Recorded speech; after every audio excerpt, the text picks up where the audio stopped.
In terms of raw power, the MazdaSpeed3 still reigns over the hot hatch market.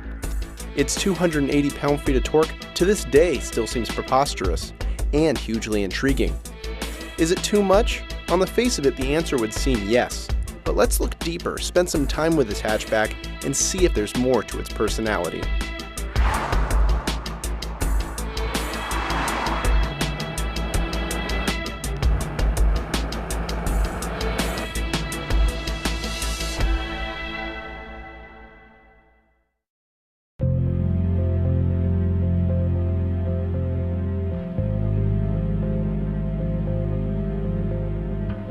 Of course, with 280 pound-feet of torque, launching the MazdaSpeed3 is difficult.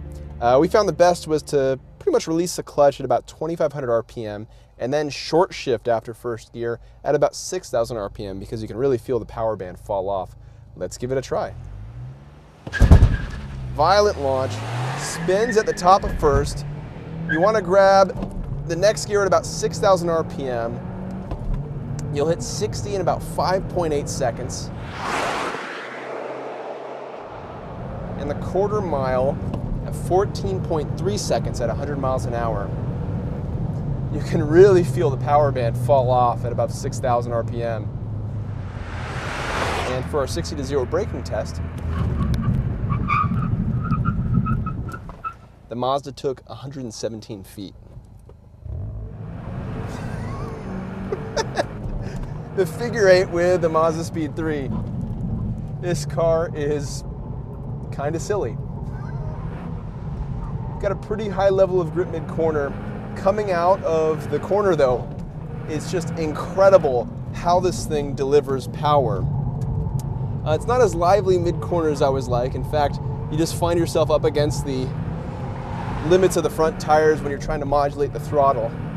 It makes cornering, especially on our handling track, rather difficult. Bit of understeer on turn-in. Tail actually isn't doing a lot if I drop the throttle. Can't much to induce any sort of yaw or anything. But it sure makes up for it between the corners. It goes from the exit to the entry of the next corner so quickly. It's nuts. In fact, driving this thing fast is a matter of getting it to the corner, slowing it down so you can turn it around, and then powering out as hard as possible.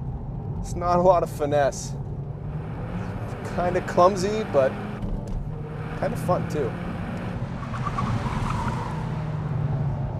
It is so much torque that when you come out, you're just spinning one tire, and this thing has a limited slip. We're still getting a lot of one-wheel peel, and modulating the power again through a corner is just so difficult because there's so much power you have to modulate that the front tires just feel overburdened. And the whole time the steering's going every which direction. Ugh. Like a muscle car front drive hot hatch.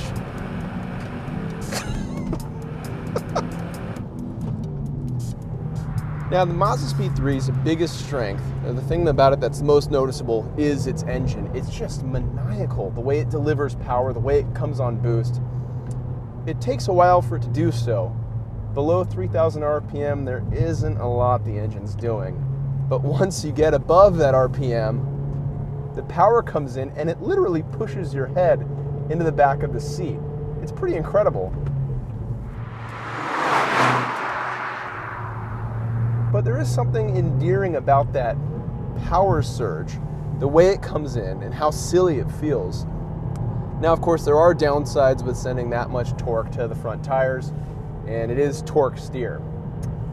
You don't notice it so much in the higher gears like 3 and 4 and so on. And Mazda's actually limiting boost in first and second to help reduce torque steer. Now, of course, torque steer is not desirable, but you can't fight physics. And with this much power going to the front tires, it's just going to happen. You just have to accept it, much in the way you have to accept oversteer in an FRS or chest hair in a Corvette. It's part of the equation. And if you can live with that, it's worth living with that with this car. It feels right. This thing feels like a properly overpowered front-wheel drive car. But it just gives these little hints that it was somebody's baby, that it was somebody's project. Because the engine feels so unrefined in its power delivery, you have this kind of constant exhaust drone that you get on the freeways. You have this really like on-off clutch. It's so quick in its engagement. It gives you a lot of feedback, but still super quick. It feels like some sort of aftermarket racing clutch.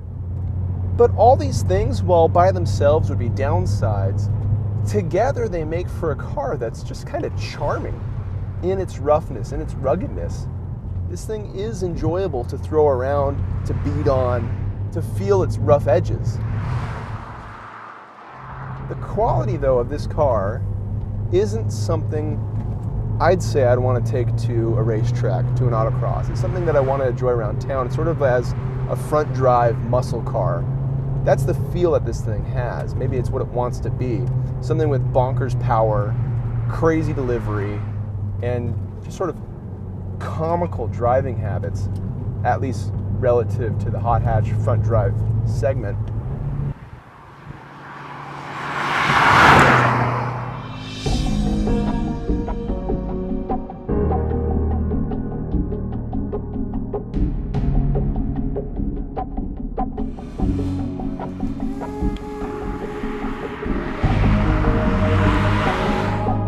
Overall, the MazdaSpeed3 feels well controlled, and the steering is positive and true. The chassis doesn't exhibit a lot of noticeable flex around corners, but understeer rears its head when you approach the limit. The refined chassis, though, is a funny pairing with that torquey engine, which has this rawness to its character and hilarious power delivery. If you love turbos and the way they surge when you get into the boost, the Speed 3 is huge fun, if not just for the engine.